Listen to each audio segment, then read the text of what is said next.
dan hijrah kami melahirkan kekuatan, melahirkan cahaya, melahirkan manfaat, melahirkan semangat untuk bangsa dan untuk umat Islam khususnya.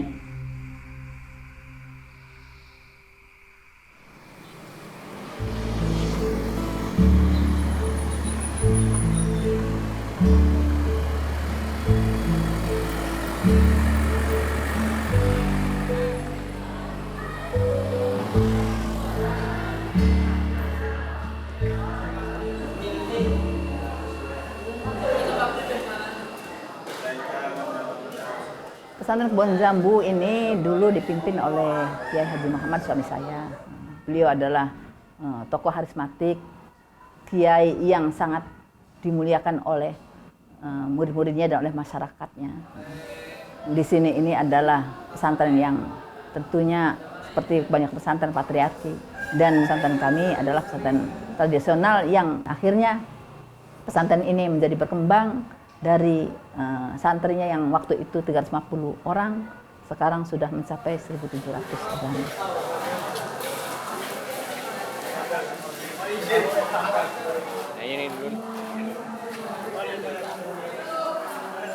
Suatu ketika suami saya sakit dan akhirnya kembali ke rahmatullah. Dengan wafatnya beliau menjadi pukulan yang sangat menyakitkan untuk saya dan keluarga. Karena saya sendiri dan seluruh orang menganggap dengan kematian beliau adalah kematian bagi pesantren ini dan kematian bagi keluarga kami. Satu-satu santri kasih permisi untuk pindah ke pesantren lain.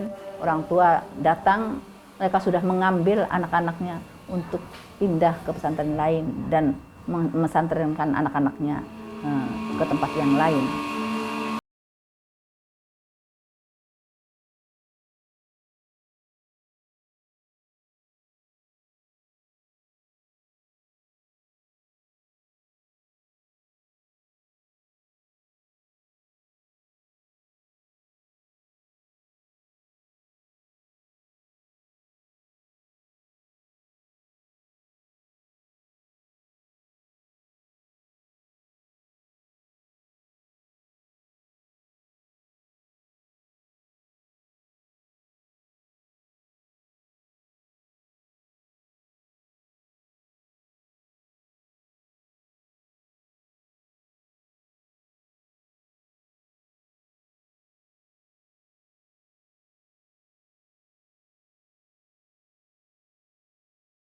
Hidup keluarga saya tetap hidup, terutama pesantren saya harus tetap berjalan.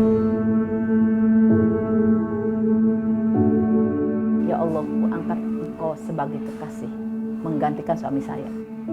Hari ini ku angkat Engkau sebagai pendamping, dan aku berani membuktikan bahwa denganmu aku akan lebih baik daripada sebelumnya.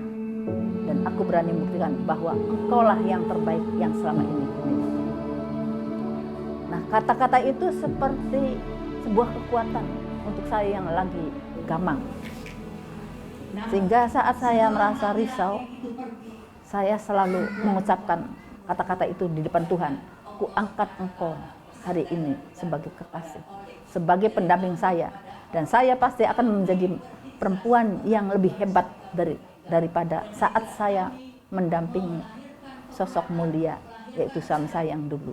Dan pesantren ini pasti akan lebih hebat karena ada Engkau yang mendampingi saya. Nah, jadi bayang-bayang keterpurukan itu saya hantam dengan kehadiran Tuhan menjadi pendamping saya, dan dia lebih hebat daripada suami saya sebelumnya.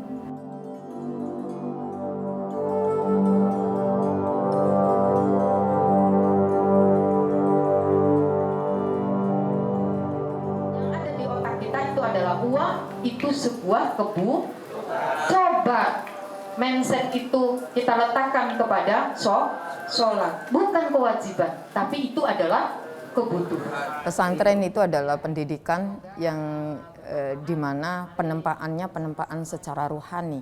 Penempaan rohani tersebut tidak ditemukan pada pendidikan formal. Di pesantren antara pengasuh dengan murid itu seperti orang tua terhadap anaknya. dan doa, terutama doa itu selalu dipanjatkan untuk mereka. Itu bukan setiap waktu, tapi setiap menit ataupun setiap detik itu pengasuh ataupun kiai atau nyai atau ini ya, itu mendoakan mereka, terutama keberkahan di dalam hidup mereka.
Saya masuk Kebon Jambu dari tahun 2007.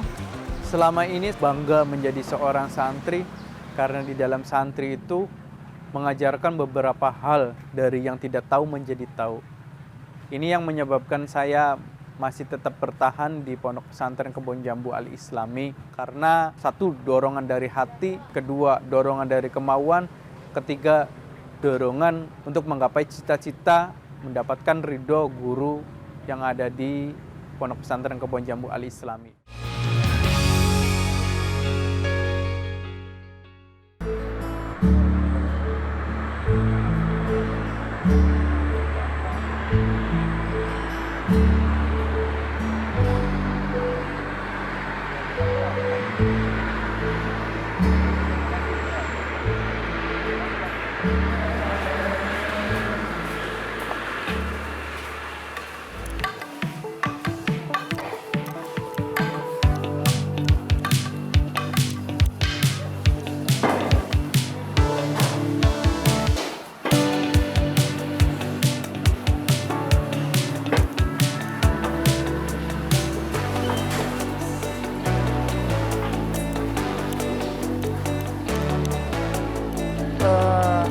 Berawal bukan dari keinginan ya, mungkin dari tuntutan mungkin. Saya itu harus disuruh ke atas, disuruh di atas masjid itu, karena itu tidak layak, karena saya pesantren yang salaf ya, ketidaklayakan seorang perempuan ngajar kepada santri laki-laki. Saya sempat di atas. Karena mereka bilang ini tidak layak untuk kamu dilihat, itu tidak elok begitu. Sehingga saya di atas. Kemudian baru saya berpikir, loh saya itu ngajar itu bukan di pesantren saja. Saya ngajar di Madrasah Aliyah yang dimana di situ beberapa siswa gitu. Tidak diperlakukan seperti ini. Apa perbedaannya antara mengajar di pesantren dengan mengajar di sekolah? Sehingga saya dengan berargumen yang sekiranya tidak membuat kontra kepada mereka, akhirnya saya ngaji turun, dan sampai sekarang sudah tidak ada lagi omongan-omongan yang menyudutkan pada diri saya sebagai perempuan yang satu-satunya ngajar di Pondok Pesantren Putra.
kuat berlama-lama di pondok itu karena memang saya juga seorang siswa.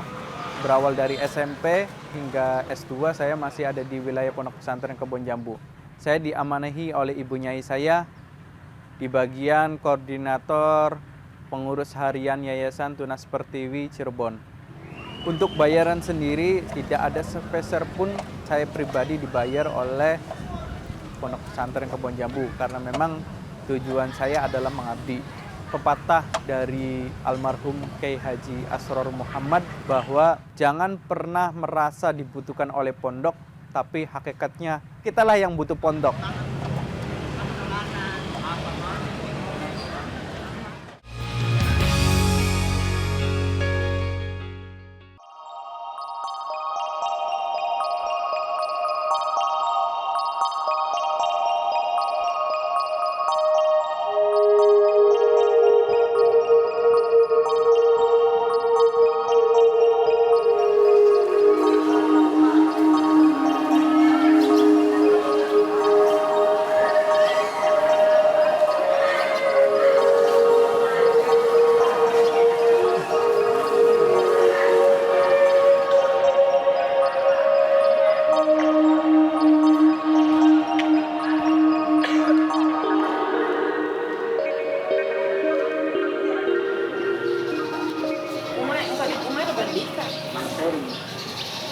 Mang Seri, terus Di Bumar kan sekolah bangunan.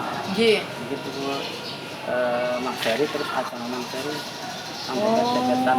Berarti ini golongan yang mukid diku ya? Oh, iya ini sedulur ya, adik Mang Mukid. Ibu saya mengatakan, apapun yang kamu lakukan, selagi itu untuk kebaikan, insya Allah Allah menjaga anak-anak kamu. Gitu. Selagi kamu itu melakukan hal-hal kebaikan, bukan melakukan hal-hal yang di luar kegiatan-kegiatan yang tidak ada kemanfaatan sama sekali. Kalaupun saya membagi waktu kepada mereka, ada waktu-waktu di mana saya harus menemani mereka dalam arti saat menjelang tidur. Mereka butuh untuk tolong dongengkan Nabi Yusuf atau Nabi Adam atau apa, mungkin di situ saya menemani mereka.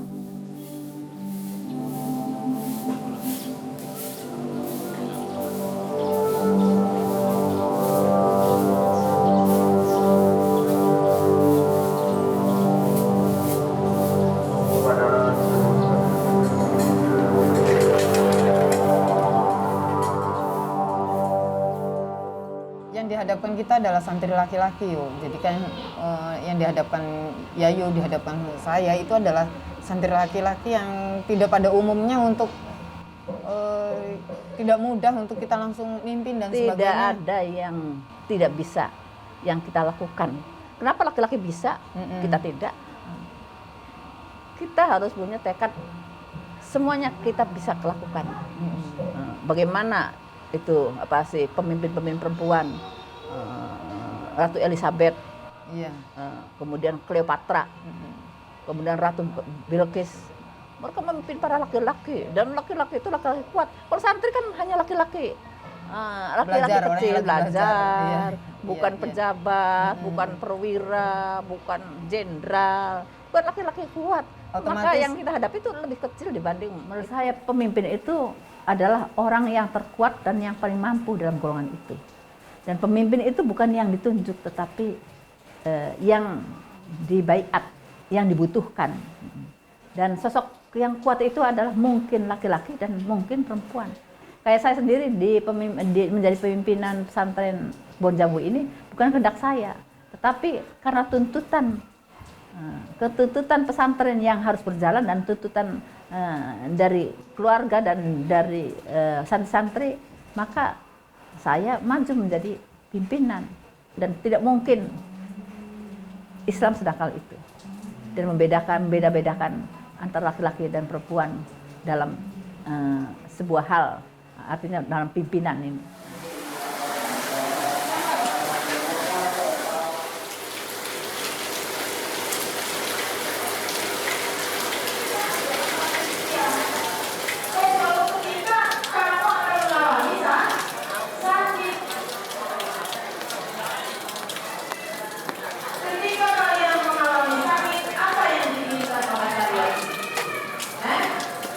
Sementara Al-Quran sendiri itu kan ada tafsirannya, terus ada asbabun nuzulnya dan sebagainya. Menurut saya perempuan di dalam pandangan Islam itu tidak dijadikan masalah sama sekali. Bahkan zaman dulunya gitu. Ketika Nabi sendiri, istrinya Nabi seorang Siti Khadijah, perempuan satu-satunya yang berani untuk melamar Nabi. Apakah kalau sekarang kayaknya tabu sekali seorang perempuan melamar laki-laki. Yang perempuan itu harusnya menerima begitu. Tapi Siti Khadijah itu punya jiwa kepemimpinan dan itu tidak sama sekali tidak dilarang oleh Nabi.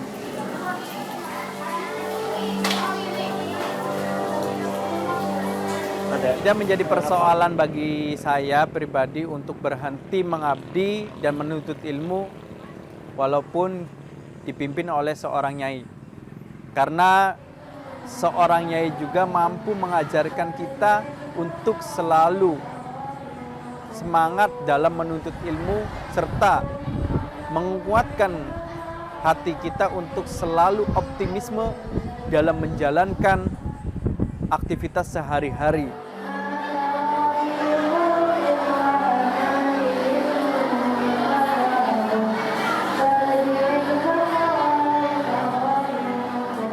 Perempuan itu punya kekuatan secara rasa. Beda dengan laki-laki yang punya kekuatan secara fisik. Cerdik-cerdiklah untuk mempergunakan energi perasaan kita. Kelemahan diri bisa dijadikan kekuatan, keterpurukan bisa menjadi sebuah kebangkitan. Taruhlah seperti latar belakang Imam Syafi'i. Itu adalah seorang perempuan single parent. Saat itu Imam Syafi'i masih kecil, tapi karena kecerdasan seorang ibu, kecekatan seorang ibu, dia tidak terpuruk. Dia tidak egois untuk selalu mengiyakan perasaan-perasaan kecemasannya, sehingga yang dia lakukan itu adalah bagaimana ke depan. Bagaimana anak ini harus menjadi anak yang lebih berguna. Satu-satunya itu adalah di tangan perempuan. Pendidikan pertama itu adalah di perempuan. Bagaimana kalau perempuannya lemah, tidak bisa mencetak generasi-generasi yang cemerlang dan hebat. Gitu. Ada kekuatan yang sejatinya itu Allah SWT, dan kemudian kami segera berhijrah ke sana, mencari kekuatan seperti para lelaki itu kekuatan, mencari kesadaran seperti para lelaki itu bersandar, mencari cahaya seperti para lelaki itu cahaya. Kemudian timbullah dalam diri kami, melahirkan kekuatan dari kekuatan, melahirkan cahaya dari cahaya, dan kemudian kemampuan dari kemampuan.